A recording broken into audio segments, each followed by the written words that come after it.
At family dinner, my sister introduced her new boyfriend, and for some reason, they all kept staring at me. When he asked what I do for work, my mom cut me off. "Don't embarrass us." Everyone laughed. My sister added, "Maybe lie this time, so you don't sound so pathetic." I just smiled, until their faces went pale. Last Sunday at family dinner, something finally clicked for me, and it wasn't the kind of realization you celebrate. It was the quiet, heavy kind that settles in your chest and refuses to move. See, when people stop seeing you as family and start seeing you as background noise, it doesn't always happen with some huge screaming match. There's no big get out of my house moment, no dramatic storming off and slamming doors. Sometimes it happens slowly, with one-sided jokes that everyone insists are harmless, with polite chuckles at your expense, with a table full of familiar faces that suddenly feels like a room full of strangers. And the worst part? You smile through it. Not because you're okay, but because you don't want them to know just how much it hurts. My name's Marshall. I'm 28, and if you ask my family to describe me, they'd probably say something like, "Oh, he's doing his own thing," which is the polite way of saying he didn't turn out how we wanted. I'm not a criminal. I don't have some wild past. I just took a different path than the one they wrote for me in their heads. I didn't go to a big fancy college. I didn't end up in finance or law like my older brother Jeremy. I didn't become the walking family success story like my sister Morgan. Morgan's 26, 2 years younger than me, and if you listen to my parents talk, she basically cured world hunger. Honors student, business degree, respectable fiancé, some mid-year marketing job that gets treated like she single-handedly rebuilt the economy. And then there's me. I run an online antique restoration business. I started it in my garage with my own tools, my own time, my own money. I take broken, forgotten pieces and bring them back to life.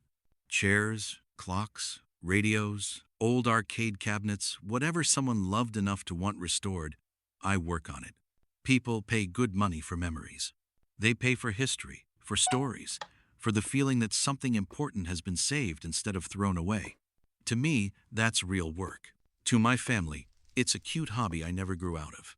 And that difference right there is what turned one normal Sunday dinner into the night everything changed. To really understand how that dinner went, you have to know the script my family has been running for years. In my parents' minds, there are 3 kids and 3 neat little boxes. Jeremy, the responsible one. Morgan, the star. And me, the question mark. Jeremy's the oldest. He did everything right from day one. Good grades, business school, stable corporate job, wife, 2 kids, a mortgage, and a car payment he brags about like it's a personality trait. At family gatherings, he talks about stock options and software rollouts, and everyone nods along like he's reading from a holy book. Then there's Morgan, my parents' pride and joy. She followed the approved life plan almost perfectly. Straight AA student, honors chords at graduation, nice shiny business degree, internships, promotions, LinkedIn posts with 100 comments saying, "So proud of you." When Morgan breathes, my mom calls it ambitious. When Morgan gets a new job title, my dad prints out the email and sticks it on the fridge like it's a report card from heaven. Me? I was the kid who liked taking things apart to see how they worked, the one who'd rather fix an old radio than go to some networking event. While they were handing out briefcases and congratulatory champagne, I was in a dusty garage learning how to strip stain without destroying the wood underneath. My business started with one piece. An old rocking chair a neighbor was going to throw out. I asked if I could have it, spent a week sanding and tightening and re-staining, and sold it to a local shop for more money than I'd ever made in a single day. That feeling, that mix of pride and shock and, wait, I can actually do this, stuck with me. So I kept going. Over time, the projects got more interesting. A vintage jukebox that hadn't worked since the 70s. A set of mid-century dining chairs for a boutique hotel downtown. A writing desk tied to a small local museum exhibit. Clients sent photos of finished rooms with my pieces in them. Some wrote paragraphs about how seeing their grandmother's cabinet restored made them cry.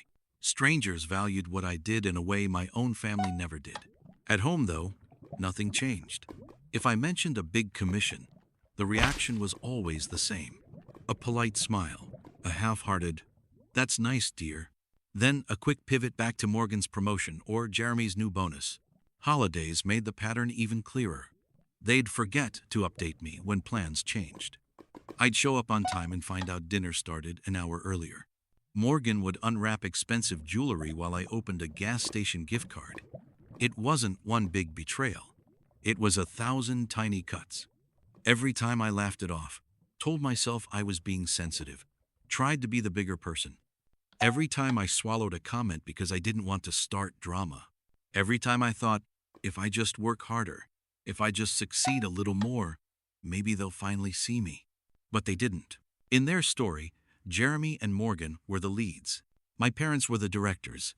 And I was the extra.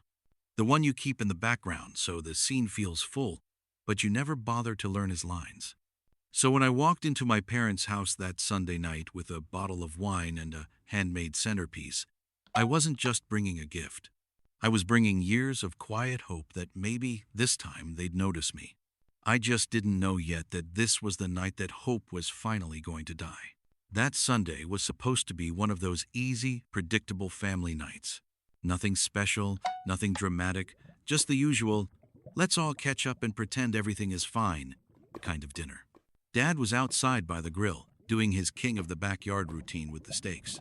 Mom was in the kitchen, moving around like a stressed event planner, checking timers, tasting sauce, and yelling instructions no one really needed. I showed up on time, like I always do. I brought a decent bottle of wine and a centerpiece I'd actually put some work into. A simple vintage-style table runner, with polished brass napkin rings I'd restored from an estate sale. When I set it on the table, Mom gave it this quick glance. Her lips curled into what, from a distance, might look like a smile. "That's sweet, honey," she said. "But we don't really do that rustic look anymore." That was it. No. "Wow, you made this?" No. "This is really nice work." Just a soft dismissal wrapped in a complimentary-shaped tone. I told myself it didn't matter.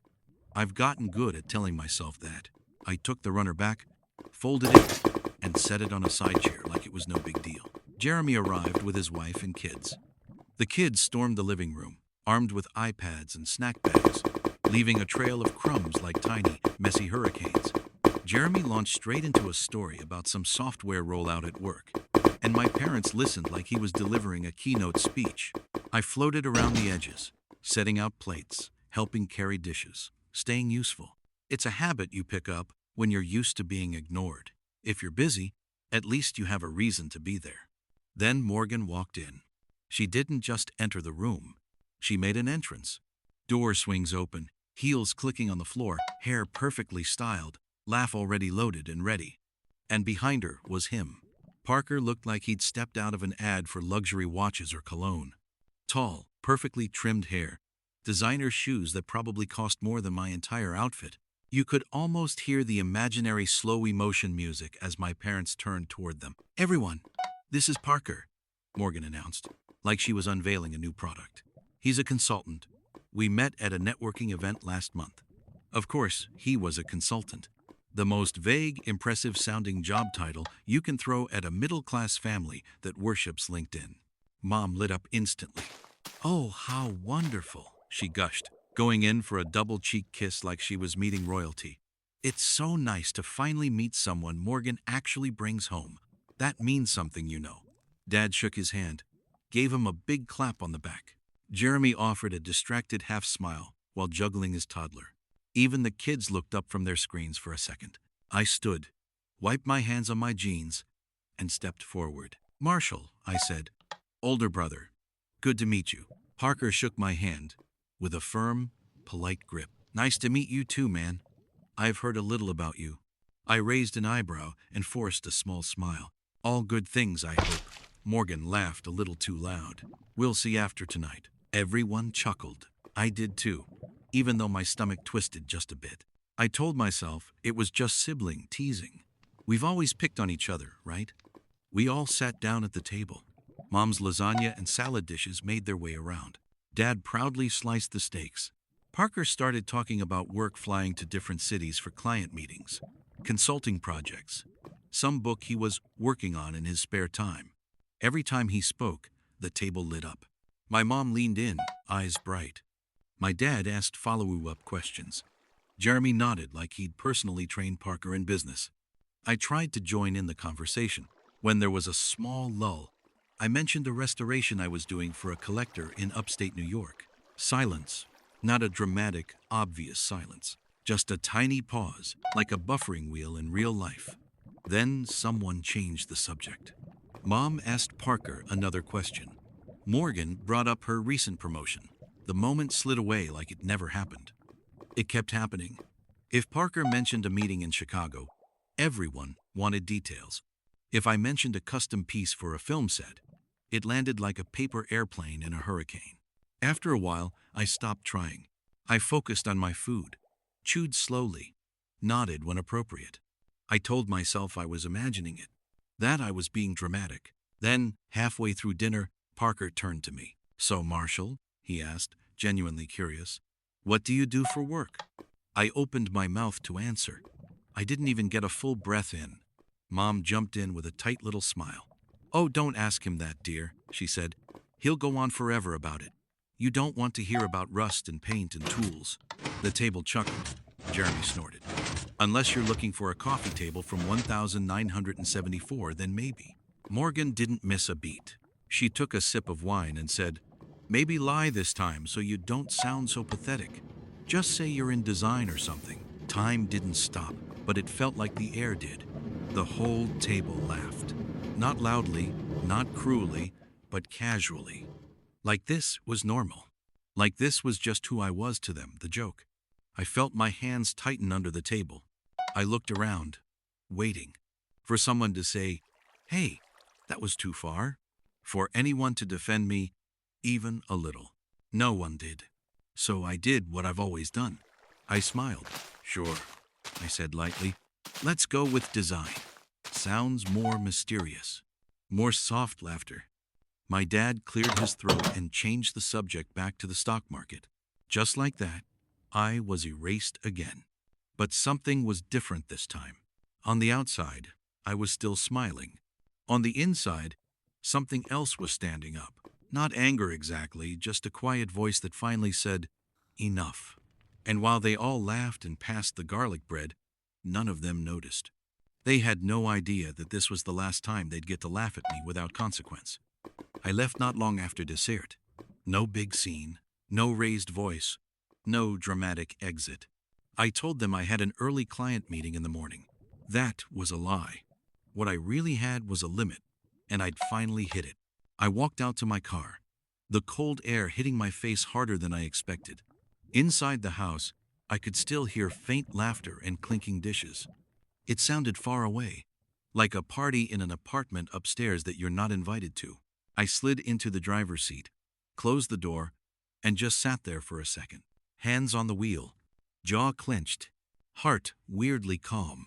There's this idea that when you brake, it's loud, that you cry, or scream, or punch something. But sometimes, when you finally reach your emotional limit, it's not explosive at all. It's quiet, like a switch being flipped in a dark room. I started the engine and pulled away from the curb. No music, no podcast, just the hum of the car and my thoughts looping on repeat. Maybe lie this time so you don't sound so pathetic. The words replayed in my head like a broken record with a deep scratch. I'd been called sensitive before. Weird, dreamy. A disappointment never directly, but always implied. Mom never said, you're a failure.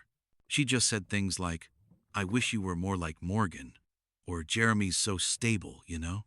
Same message, nicer packaging. But pathetic was new. It cut differently, deeper.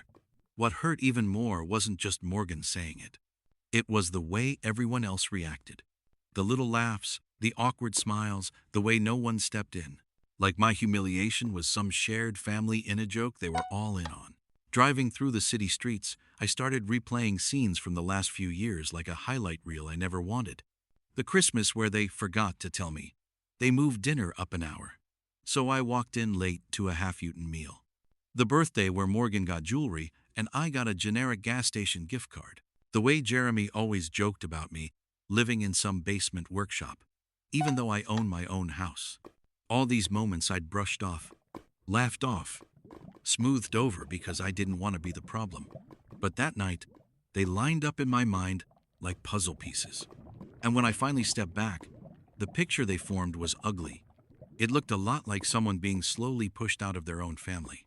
I kept driving with the windows cracked, cold air rushing in. I didn't cry, didn't scream, didn't call a friend to vent. I just let the numbness sit there, heavy but strangely clean. Somewhere between my parents' neighborhood and my driveway, something inside me quietly shut off. Not love, exactly. Not completely. But hope. Hope that one day they'd suddenly get it. Hope that if I just achieved enough, they'd finally respect what I do. Hope that I was more than the joke seat at the table. By the time I pulled into my driveway, I knew something had changed. I wasn't planning revenge. I wasn't drafting some angry group text. I was just done. Done begging for basic respect. Done twisting myself into some smaller, safer version of me, just so they wouldn't feel uncomfortable. Done pretending I didn't hear what they really thought. I turned off the engine and sat in the dark car for a moment, staring at the faint reflection of my own face in the windshield. I'm not pathetic, I whispered to nobody. And it hit me that the real problem wasn't that they couldn't see it. It was that I'd been waiting my whole life for them to be the ones who decided it was true. Life went on, at least on the surface. I went back to my workshop, back to the smell of wood dust and old varnish, back to the only place that had ever really felt like mine. A few new commissions came in. One from a collector who specialized in restoring 1,960 seconds jukeboxes. Another from a boutique hotel downtown that wanted to redo its entire lobby with mid-1st-century pieces. The kind of projects that would have made me light up a couple of years ago, eager to share the news over dinner. This time, I didn't tell anyone. There was no point. I already knew how it would go. If I mentioned the jukeboxes, someone would make a joke about old man music. If I brought up the hotel lobby, Mom would say something like, "Well, isn't that cute? At least you're keeping busy." So I kept it to myself. I poured my energy into the work instead of into trying to impress people who had already decided my life was a punchline. Days blurred into each other in a comfortable, lonely kind of way. Wake up, coffee, emails, sand, stain, polish, repeat. Then one afternoon, my phone buzzed with a notification from the family group chat. The same chat that was mostly dry memes from Jeremy and updates about Morgan's big news. The message was short. From Mom.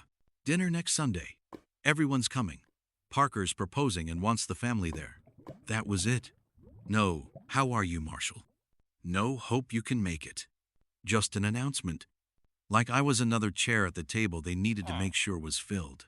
I stared at the text for a full minute. I could practically see the whole evening play out in my head. Morgan in some dramatic dress. Parker with a little box in his pocket. Mom tearing up before he even got down on one knee. Dad making a toast about our little girl growing up. Jeremy cracking some joke in the background. Photos would go up on social media with captions like, "She said yes," and "Family is everything." People would comment, "What a beautiful family," without ever knowing how rotten it felt on the inside. And me? I'd be there in the background of some picture, half cropped out, holding someone's coat or a half-empty glass. For a few minutes, I seriously considered not going. It would have been easy. Type out a quick, "Sorry, can't make it, big client deadline," and disappear for the weekend. Part of me craved that. The clean break. The silence. No more jokes at my expense. No more fake smiles. No more pretending we were something we weren't. But another part of me, stubborn, tired, curious, needed to see it. Not for them. For me, I needed to know, without any more excuses, exactly where I stood. If there was any real place for me in this family beyond being the punchline. So I didn't reply right away. I let the message sit. I finished sanding a drawer front, wiped my hands on a rag, and stared at the little gray text bubble on my phone like it was some kind of test. Eventually, I just typed, "Okay, I'll be there." No smiley face. No exclamation marks. Just a simple confirmation. I set the phone down and went back to work. Not because I was excited. Not because I wanted to celebrate my sister. But because deep down, I already knew this wasn't about a proposal. This was going to be proof. One way or another. And I was finally ready to see the truth, even if it hurt. The next Sunday, I took my time getting ready. Not in a desperate, notice me kind of way. Just enough to feel like I was choosing how I showed up. I ironed a black button-and-down shirt, put on a pair of pressed slacks, and slipped on the watch I'd bought for myself 6 months earlier and never actually worn. I even bothered to style my hair instead of just shoving it into place with my hand. When I looked in the mirror before leaving, I didn't see the family disappointment. I just saw a man who was tired of being treated like one. I arrived about 10 minutes early. Jeremy was already there, of course. His wife sat at the table scrolling on her phone, half listening as he went on about some project at work. The kids were sprawled on the couch, glued to a cartoon, volume too loud for how small the room was. Dad was outside supervising the grill again, even though nothing really needed his supervision. Mom was pacing around the dining room, fixing place settings that didn't need fixing, adjusting flowers that were already perfectly fine. "Hi, honey," she said when she noticed me. The smile was automatic, practiced. "You look nice." Put the wine on the counter. No hug. No good to see you. Just another moving part of the evening. I set the bottle down and stayed out of the way. If there's one thing I've mastered in that house, it's the art of taking up as little space as possible. A few minutes later, the front door opened. Laughter floated in before I even saw them. Morgan walked in like a spotlight had just followed her from the car to the living room. She wore a long, deep green dress that made her look like she was stepping onto a red carpet. Parker followed in a tailored navy blazer, the same easy confidence written all over his face. They were instantly swallowed by compliments. "You look stunning. Look at you two. Oh, this is such a special night." I watched from the side, more observer than participant. I didn't rush to hug anyone. I didn't try to squeeze myself into the center of the scene. I just stood there, hands in my pockets, taking it all in. We eventually made our way to the table. The food came out. The small talk started. Jeremy talked about work again. Mom bragged about the floral arrangements and the menu like she'd catered a royal banquet. Dad tried to offer Parker grilling advice he clearly didn't need. Everyone laughed and nodded and played their roles. I answered questions when they were thrown my way, but no one really lingered on my answers. If I mentioned a project, the conversation slid away like oil on water. Then, after the plates had been cleared for dessert, Morgan stood up. She tapped her spoon gently against her glass. Okay, she said, smiling wide. "Everyone, before we eat, Parker has something he wants to say." The room buzzed instantly. Mom's eyes filled with tears before anything even happened. Jeremy grinned. The kids went quiet, sensing something important. Parker pushed his chair back and stood. He reached into his blazer pocket and pulled out a small box. He gave a little speech how he met Morgan, how he knew from their first date, how she made him want to be better. It was sweet, well-rehearsed, and exactly the kind of thing my parents eat up. Then he turned, dropped to one knee, opened the box, and asked her to marry him. Morgan squealed. She said yes through half laughs, half sobs. They kissed. The room exploded. Clapping, cheering, chairs scraping, champagne popping. Mom hugged them both like she'd just won some lifelong competition. Dad gave Parker a proud slap on the back. Jeremy actually stood up and clapped like he was at a game. I clapped too. Once, twice. I said, "Congratulations," at a normal volume with a normal smile. Inside, I felt distant. Not jealous, not angry. Just disconnected, like I was watching someone else's family through a window. Then, something unexpected happened. As everyone settled back into their seats, Parker looked over at me. "Hey, Marshall," he said, voice a little louder so people could hear. "I know we haven't talked much, but I hope I get to know you better. Morgan says you're super creative, and you do some really cool stuff with furniture." He blinked. For a second, It felt like the room tilted. Morgan shifted in her chair, just a tiny bit. She didn't say anything. Not yet. Yeah, I said slowly. Something like that. Parker gave me a sheepish smile. She told me you did a piece for a museum once?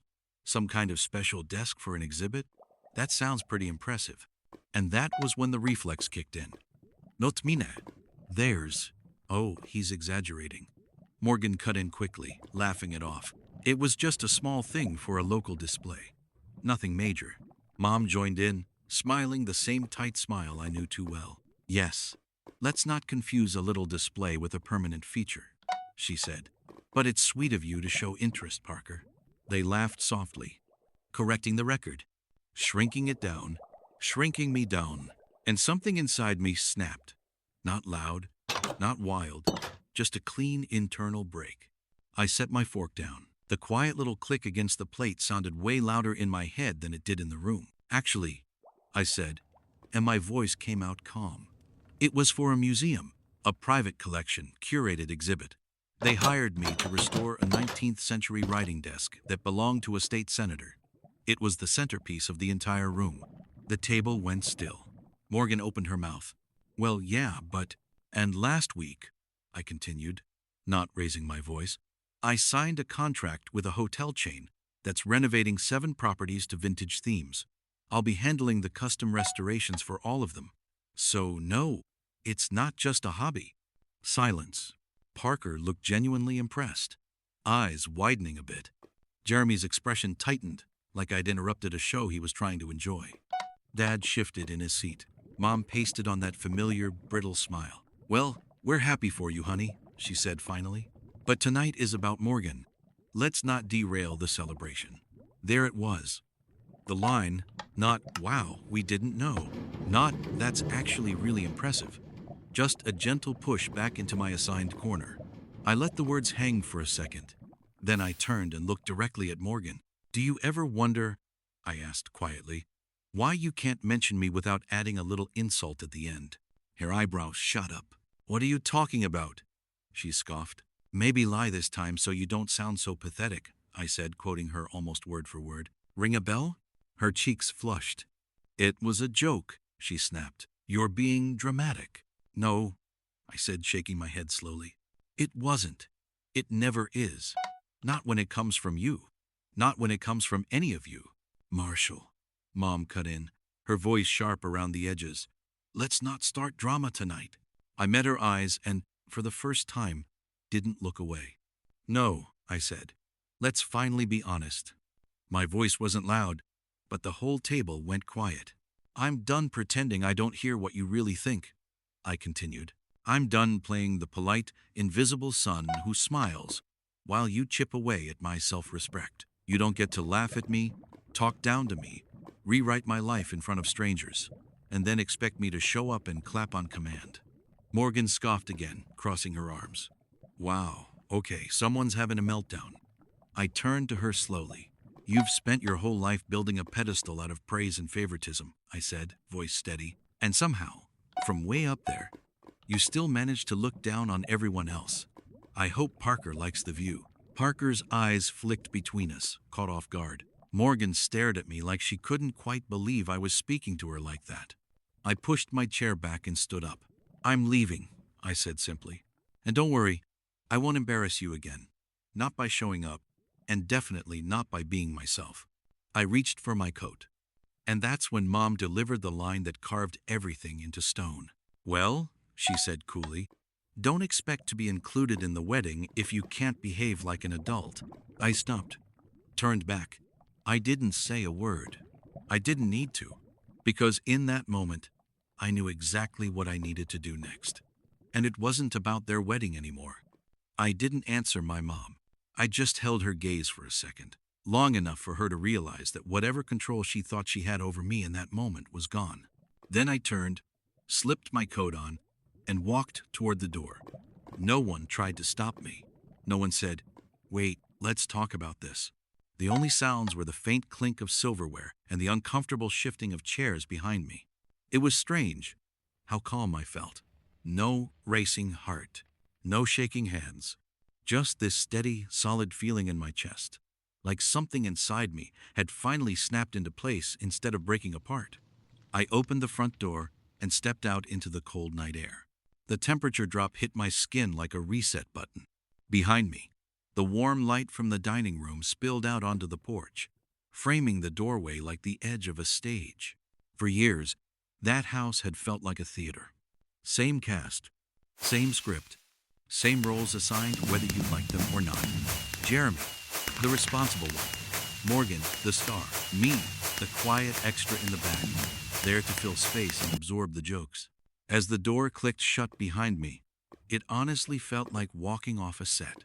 Like I'd finished my scene and finally decided not to come back for the next act. I stood there for a moment on the porch, breathing in air that didn't smell like garlic, steak, and tension. My hands were in my pockets, my shoulders relaxed in a way they never were at that table. For once, I didn't feel guilty. I didn't feel like I'd ruined anything. I didn't feel like the problem. I felt free. Raw, but free. I walked down the steps, crossed the driveway, and got into my car. No one called my name. No footsteps followed. If anyone looked out the window, I didn't see it. If anyone cared enough to watch me go, I'll never know. I started the engine and backed out slowly, taking one last look at the house in the rearview mirror. The windows glowed softly, shadows moving inside, laughter faint even from the street. They were going to keep eating, keep drinking, keep celebrating. And for the first time, I realized that their party didn't need me to function, and my peace didn't need their approval to exist. As I turned the corner and the house disappeared from view, it hit me. This wasn't an ending. It was an exit, not a collapse, a choice. I wasn't storming out like a teenager. I was walking away like an adult who'd finally understood that staying in certain rooms costs more than they're worth. I didn't know exactly what would happen next, if I'd ever be invited back, if I'd want to go if they did. All I knew was that whatever came after this moment, it was going to be on my terms, not theirs. And that thought, as small as it was, felt like the first honest breath I'd taken in years. I didn't break down when I got home. There was no dramatic slide down the door, no ugly crying on the floor, no smashed plates or torn up photos. I parked, walked into my house, took off my shoes, and dropped my keys in the bowl by the door like it was any other night. The quiet hit me first. No voices, no clinking dishes, no background noise, but the faint hum of the fridge and the soft ticking of an old wall clock I'd restored months ago. I sank onto the couch and just sat there, not scrolling my phone, not turning on the TV, just staring at nothing, feeling everything and nothing at the same time. That's the thing nobody tells you about hitting your emotional limit. It doesn't always feel like a meltdown.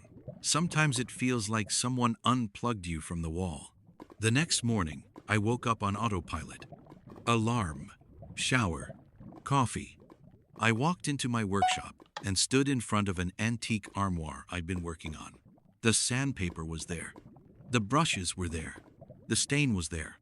I just couldn't move. Emails came in. A client left a voicemail, excitedly telling me she'd recommended my work to a magazine that wanted to feature vintage furniture design. Normally, that would have made my whole week. Now it felt distant, like it was happening to someone else. I let the calls go to voicemail, let the emails pile up, little unread dots stacking on the screen. I wasn't ignoring them out of laziness. I was just tired. Not the kind of tired you fix with a nap. The kind that settles into your bones when you've spent years swallowing things that should have been spit out. For so long, every win I had came with this secret script in my head. Maybe if I do this, they'll finally be proud. Maybe if I land this client, they'll understand it's a real job. Maybe if I keep proving myself, they'll stop treating me like a joke. But after that dinner, after that line about not being invited to the wedding if I couldn't behave, something shifted. I realized I could restore 100 museum pieces, redesign 1,000 hotel lobbies, and they'd still find a way to shrink it down, to make it cute, to make it less than. And if everything I built could be dismissed with a single joke at the table, what was the point of showing them anything at all? Days went by. I answered the bare minimum, paid bills, ate when I remembered, slept when I couldn't keep my eyes open anymore. My phone stayed mostly silent. No texts from Morgan. No calls from Jeremy. No, "Are you okay?" from my parents. It was like I'd walked off stage, and the show simply continued without me. New scenes, new lines, same cast, minus the extra who finally wandered off. I'd be lying if I said it didn't hurt. It did. There's a very specific pain that comes from realizing that the people who are supposed to know you best might actually know you the least. But buried under that hurt, there was something else beginning to form. Not anger, not bitterness, space. With the constant noise of trying to impress them gone, there was suddenly room in my head for something else. For my own voice, for my own opinion of myself. It didn't happen overnight. There was no magical morning where I woke up healed and confident. But in that empty, quiet stretch of days where my family's silence said more than their words ever had, one simple thought kept floating to the surface. If they can write me out of their story this easily, maybe I'm allowed to start writing my own. It was a random Tuesday morning when the email finally pulled me out of that fog.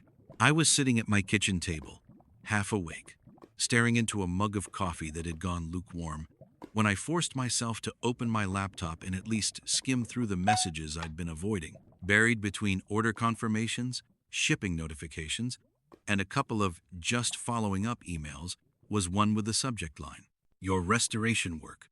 Potential collaboration." If I'd been in a different headspace, I probably would have opened it the second it arrived. In that moment, I almost deleted it without reading, assuming it was spam. But something stopped me. Curiosity, maybe. Or just the stubborn part of me that hadn't completely shut down. I clicked. The email was from a man named Arthur Hayes. He introduced himself as the owner of a luxury restoration shop in upstate New York. He said he'd seen photos of my work through a mutual client and had been genuinely impressed by the craftsmanship and attention to detail. He wrote about how rare it was, in his experience, to find someone who actually cared about the history of a piece and not just the paycheck. He said my work reminded him of when he first started out, hungry, meticulous, and unwilling to cut corners. At the end of the email, he asked if I'd be open to a call to discuss a possible partnership. Nothing pushy, no pressure, just an invitation. I read it twice. Then, a third time, part of me wanted to ignore it, to stay in the safe numbness I'd built, to tell myself it wasn't real or wouldn't work out anyway.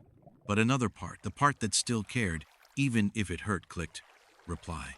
"Hey Arthur, thanks for reaching out. I'd be happy to talk. Let me know a good time for you." I hit send before I could overthink it. The next afternoon, my phone rang right on time. The number was unfamiliar, but I recognized it immediately. "Hey, this is Arthur. Is this Marshall?" His voice was warm and rough around the edges, like gravel and old wood. We started talking.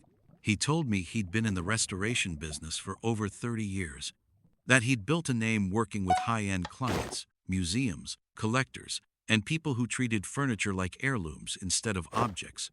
He described specific pieces from my online portfolio, little details I'd agonized over that most people never noticed.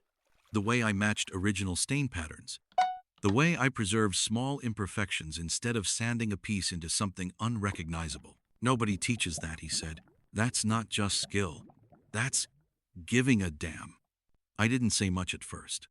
I wasn't used to someone talking about my work like that. Not like it was decorative, like it was respectable. He went on to explain that he was semi-retiring, not shutting down, just slowing down. He wanted someone younger to take on overflow clients, maybe collaborate on bigger projects, maybe even train apprentices down the line. "I know it sounds sudden," he said, "but good craftsmanship is hard to find. Passion's even harder. I don't care what degrees you have on your wall. I care what you do with your hands." For a second, I couldn't speak. Because in that moment, this man I'd never met over the phone was giving me something my own family had never once offered. Simple, direct respect. Not pity. Not a pat on the head. Not a backhanded, "At least you're keeping busy." Respect. We talked for almost an hour. About tools. About finishes. About clients who didn't understand how long real restoration takes. about why we both loved bringing lost pieces back to life. When the call finally ended, he said, "Think about it. No rush. If you're in, we'll figure out the details. If not, I'm still glad I got to tell you your work is damn good." After we hung up, I just sat there with my phone in my hand, staring at the blank wall of my workshop. It wasn't some movie moment with swelling music and instant transformation, but it was a click, like a light flickering on in a part of me that had gone dark. For the first time in a long time, I felt I seen, not as the pathetic sibling, not as the family disappointment, just as a craftsman, good at what he does, enough, exactly as he is. And that feeling was the first real step back toward myself. The weeks after that call didn't magically turn my life into some perfect success montage, but they were different. Slowly, almost cautiously, I started moving again. I called Arthur back and told him I was in. We worked out a simple arrangement. He would refer overflow clients to me. I'd keep him updated on major projects, and sometimes we'd collaborate on more complex jobs. There were no contracts thick enough to choke a lawyer. No condescending, "let's see if you can handle this" attitude.